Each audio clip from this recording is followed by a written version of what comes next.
isn't there a code of conduct, a code of engagement, a way that they should operate by the time they pull that trigger? Shouldn't there be threats to life? Of course there is. And I think, like I started by saying, not to justify the killings that have taken place.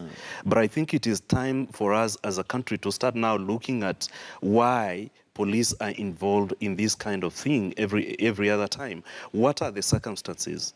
Michael, you know, every story has got two sides of a story.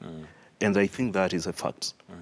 Number two, listening to the callers that have just called in, there is something around dialogue. I think that is important as a country for us to start having dialogue. But again, you need to ask yourself, dialogue in what sense? What is the content of this dialogue? And again, what is the structure and the format of this dialogue that we are proposing? I've heard President Uhuru Kenyatta, even yesterday in his own speech, and I think the media have actually even covered what he said in terms of reaching out to the opposition.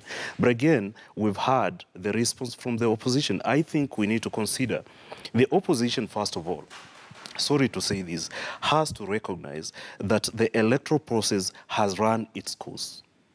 There is a head of state who was sworn in yesterday.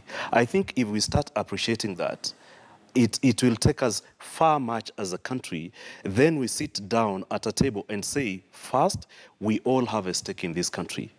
What are the issues that have divided us as a country for far too long? And I think, Michael, forgive me for saying this, leaders are not the problem in this country. That is a fact.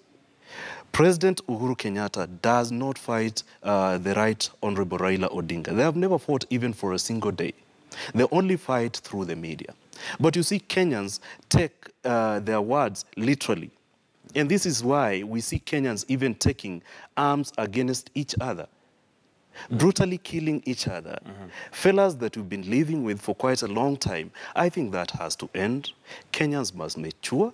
They must sober up and know that all of us have a stake in this country. But haven't we done our